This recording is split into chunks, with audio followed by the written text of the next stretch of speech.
आज हम डिस्कस करेंगे अल्फ्रेड लॉर्ड टेनिसन द्वारा लिखित एक कविता जिसका टाइटल है crossing the bar. Let us start the poem. Hello students, आज हम डिस्कस करेंगे अल्फ्रेड लॉर्ड टेनिसन द्वारा लिखित एक कविता जिसका टाइटल है क्रॉसिंग द बार।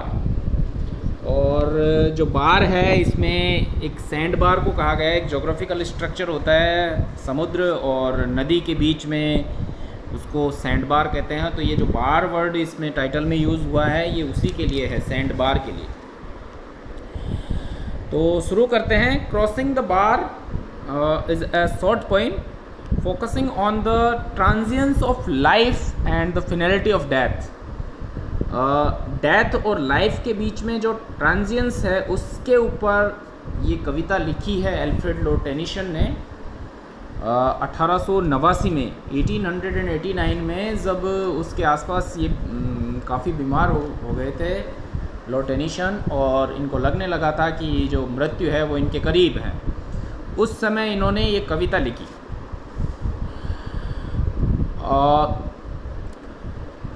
जो ये लॉर्ड टेनिसन थे ये लॉन्गेस्ट टेन्योर के लिए इंग्लैंड के पोइट लॉरेट थे।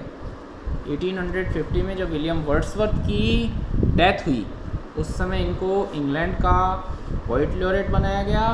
और 1892 में जब इनकी डेथ हुई तो ऑलमोस्ट 42 ईयर्स तक ये इंग्लैंड के पोइट लॉरेट रहे हैं। 42 ईयर्स तक, इतनी लंबी अवधि तक इनके अलावा कोई नहीं रहा।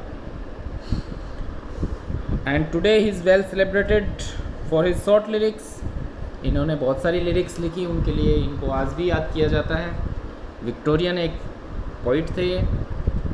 Crossing the bar was written in 1889 when the poet was visiting the Isle of Wight and published in a volume Demeter and Other Poems। Demeter and Other Poems एक कलेक्शन था 1889 का ये लॉर्ड टेनिसन का, उसमें ये poem है वो publish हुई। He was 80 years old at that time। जब ये कविता इन्होंने कंपोज की उस समय इनकी उम्र थी 80 और इनको एक सिविल इलनेस थी।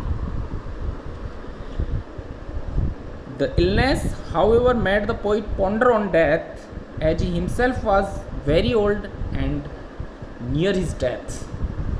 तो इनके विचार आने लगे, बुरे ख्यालात आने लगे, मृत्यु के बारे में ये सोचने लगे।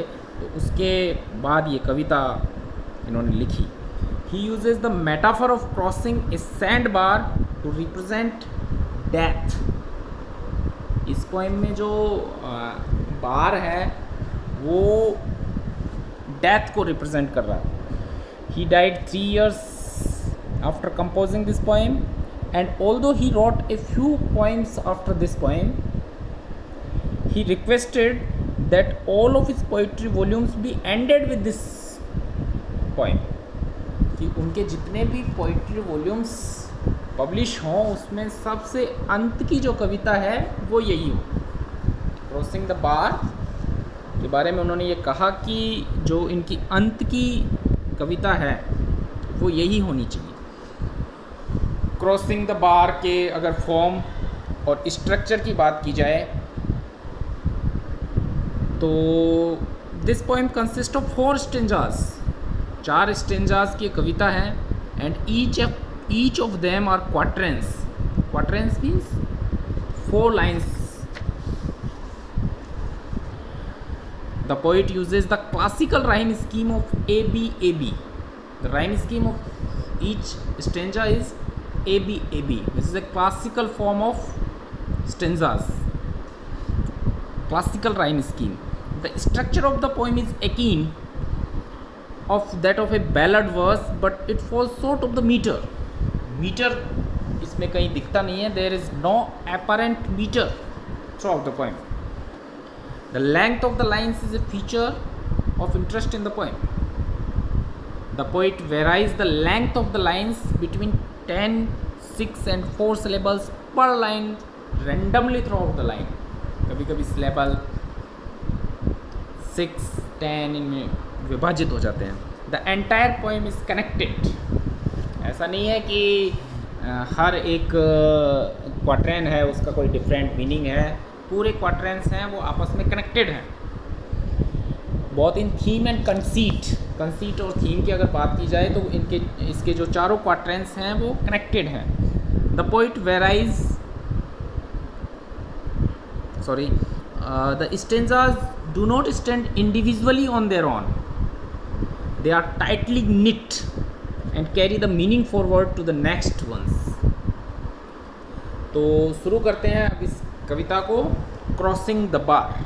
इसके स्ट्रक्चर देखा, थोड़ा सा हमने अल्फ्रेड लॉर्ड टेनिसन के बारे में जाना। अब इसकी लाइंस पढ़ते हैं कि क्या ये कविता है वो कहती है।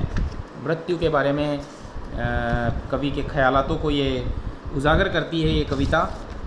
तो शुरू करते हैं। Sunset and the evening star and one clear call for me. तो यहाँ कवि कह रहे हैं कि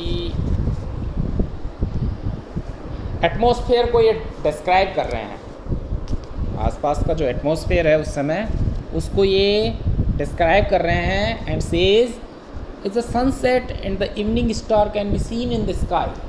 The time is sunset and the evening star, which is Venus, can be seen in the sky. Someone is calling the speaker, and the poet imagines that someone is calling him.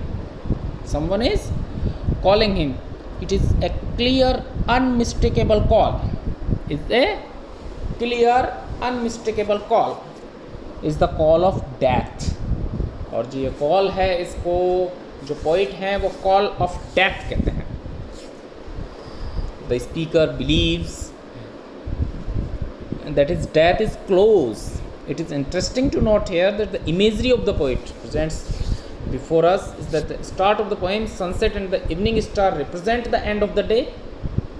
Just as the day is about to end, the speaker says that is life is also about to end. Sunset and evening star represents the end of the day. Just the poet thinks about his own death. And may there be no morning of the bar when I put out to sea. Here the poet uses his famous metaphor. There is an extended metaphor, crossing the bar, describing death as an act of passing beyond life. Death को इन्होंने किससे represent किया है? passing beyond life. The word bar here means a sand bar. A sand bar एक geographical structure होता है जो एक नदी और एक समुद्र के बीच में बनता है।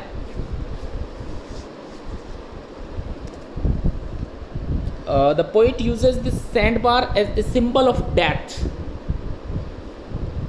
with the water inside representing his life. तो यहाँ पर जो वाटर नदी के अंदर है उसको इन्होंने लाइफ से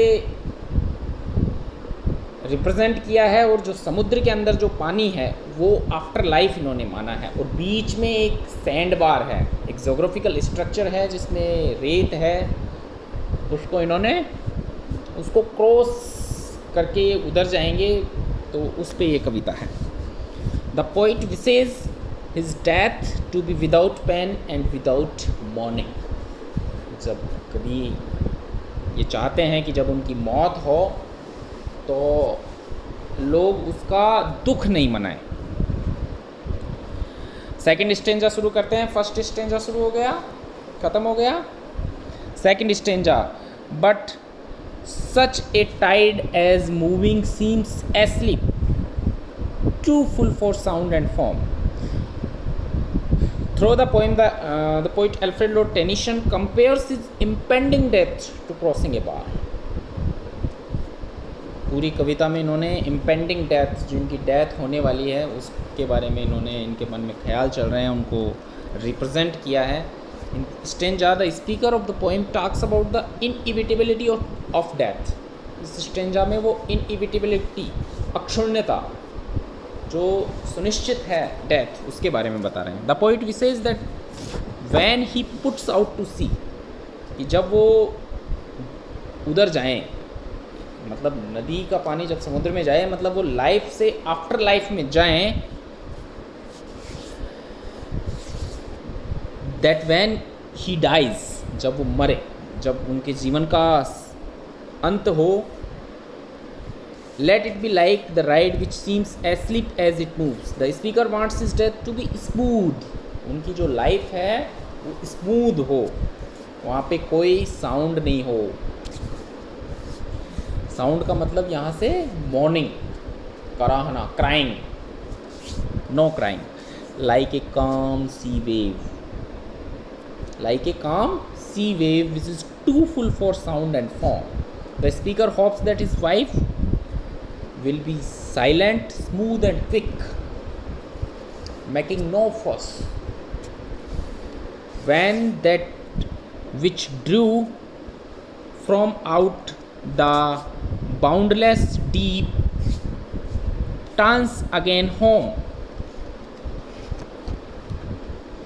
In the subsequent lines, the poet uses the example of the river and the sea to express the kind of death he wishes for himself. यहाँ पर कवि हैं वो कर रहे हैं कि जीवन से मृत्यु की तरफ कैसे जाते हैं। पानी का एक इन्होंने बारिश के माध्यम से, एक उदाहरण के माध्यम से बताया है कि जैसे वाटर फ्रॉम द सी इवापोरेट्स, सी से वाटर है वो इवापोरेट होता है एंड टर्न्स इनटू क्लाउड्स, और फिर क्लाउड्स बनते हैं। दीज क्लाउड्स ब्रिंग रेन, बरसात होती है बादलों से। Entering the water into the river, और ये जो बरसात का जो पानी होता है वो किस में आता है, रिवर में आता है। And these rivers to flow, और ये जो रिवर्स में पानी है वो बहता है। Carrying their water and eventually pouring it into the sea, पानी को नदी बहाकर ले जाती है और कहाँ पार करती है, कहाँ उड़ेलती है उस पानी को, कहाँ डालती है, समुद्र में।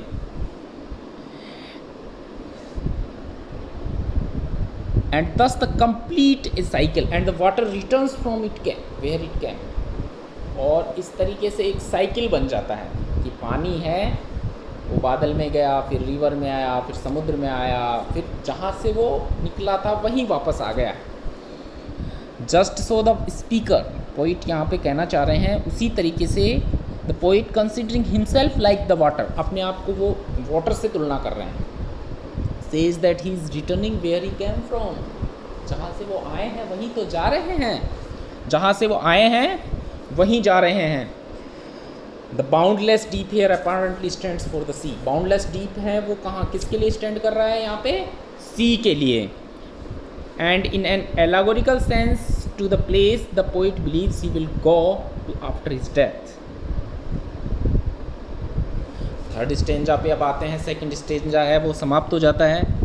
Third stanza, twilight and evening, twilight and evening bell and after that the dark. In the third stanza the poet again resorts to describe the atmosphere to convey his inner feelings. Inner feelings को convey करने के लिए वो atmosphere का सहारा ले रहे हैं।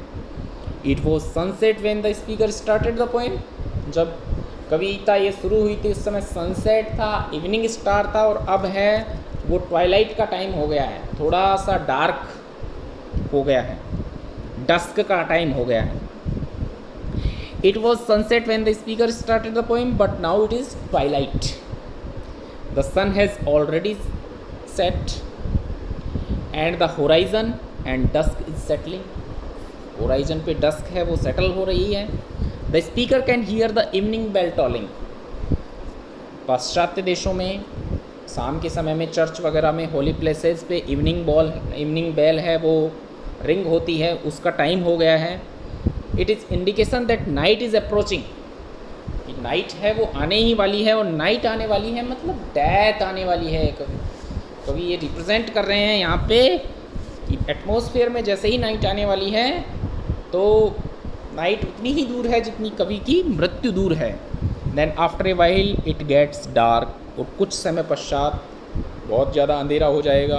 बहुत ज़्यादा अंधेरा हो जाएगा मतलब अगर देखा जाए तो कवि ये कह रहे हैं कि बहुत ज़्यादा अंधेरे से मतलब है कि इनकी मृत्यु हो जाएगी। बहुत ज़्यादा अंधेरा होने का मतलब ये मौन हो जाएंगे। The poet here uses twilight to show us the state of his life. Just as the day has ended, his life too is about to end. Here, twilight stands for sadness, darkness, and grief. Portray the speaker's miserable state before his own death. And may there be no sadness of farewell when I embark. Embark is when I depart. When I depart. जब ये depart होंगे उस समय कोई भी sadness farewell के time इनके जब ये अलविदा कहेंगे इस दुनिया को उस समय सैडनेस नहीं होनी चाहिए. Here the poet expresses his hope that there will be no sadness of farewell upon his death. The sadness of farewell is ambiguous. यहाँ पे जो फेयरवेल ऑफ सैडनेस है उसके दो मीनिंग निकाले जा सकते हैं. ये एम्बिगुअस है, अनक्लियर है मीनिंग यहाँ पे. It can both be interpreted, we can interpret it by the speaker's own sadness as he departs from life, his own sadness, or at the other hand sadness of the people whom he leaves behind. जो लोग हैं जो दुखी होंगे इनके बारे में, यह सैडनेस और फेयरवेल है वो दो चीज़ों के, एक तो कभी खुद व्यथित हैं इस समय, या जो लोग उनके चले जाने से जो दुखी होंगे उसके लिए भी इन्होंने सैडनेस ऑफ फेयरवेल कहा हो सकता है. And who are saying farewell to him. Again, Lord Tennyson writes, when I embark to convey the idea of the speaker's death, thus it is evident from the work embark that the death is not seen as a final destination. Embark से यहाँ का मतलब कोई नई journey शुरुआत करने से है. डिपार्ट का मतलब किसी जर्नी पे आप डिपार्ट करते हो. तो यहाँ पे कवि का मतलब ये नहीं है कि डेथ है वो फाइनल डेस्टिनेशन है. यहाँ ये डिपार्ट हो रहे हैं किसी नवे गंतव्य पे पहुँचने के लिए. It can be a new beginning. तो थर्ड स्टेंजा है वो यहाँ एंड हो जाता है. फोर्थ स्टेंजा शुरू करते हैं. For tho from out our bourne of time and place the flood may bear me far. Here the poet says that he will be beyond the boundaries of time and place. when he dies, he is thinking that when he dies he will be beyond the boundaries of time and place, and the flood of death will carry him far away. The flood of death, जो मृत्यु की जो flood आएगी वो उसको बहुत दूर ले जाएगी. This is going beyond the reach of this world. No one can reach the point. The speaker suggests that there is a place beyond our time and space where he hopes to go after his life. यहाँ पे जो कवि हैं वो सोच रहे हैं कि इस संसार जिसमें गति है, चाल है, समय की महत्व है, इसको छोड़ के वो एक ऐसी जगह पे चले जाएंगे जहाँ यहाँ की चीज़ें उन्हें कंट्रोल नहीं करेंगी. वी आर दस acquainted with the poets belief in after life. यहाँ पे कवि आफ्टर लाइफ में बिलीफ है वो शो कर रहे हैं. I hope to see my pilot face to face when I have crossed the bar. These are the final lines and the most important lines of the poem. I hope to see my pilot face to face. We are told that the speaker hopes to see his pilot face to face when he will have crossed the bar. Here the word pilot is a direct reference to God. The word pilot यहाँ है वो God को कहा गया है, direct reference है. Lord Tennyson had peculiar views on religion. Peculiar उनके views हैं, दो he did not approve the Christianity, while on the other all his writings, his works have views on religious things. Since God is considered to drive the world and all living things, we see the pilot reference to the divine world in the poem. तो pilot हैं, उनसे ये face to face मिलना चाहते हैं. Also the use of the word crossed is interesting. The word crossed, while it might simply be a word to suggest crossed the bar, it is speculated that it might be a reference to Jesus Christ, as crossed is similar in sound to both Christ and crossed. क्रोस्ट और Christ को मिलके इन्होंने crossed कहा है, तो this is a very interesting word. Denotation used here, crossed. If so, then we find another allusion from the poet to region and after life. Religion और after life में इनके बिलीफ है. यहाँ अगर इन्होंने crossed word Christ, Jesus Christ को interpret करने के लिए यूज़ लिया है, तो again we find religion and after life, his beliefs. The poem thus ends on a positive note, with the poet both accepting the finality of death and hoping to meet God after his life on this earth. I hope you like this video. Thank you students.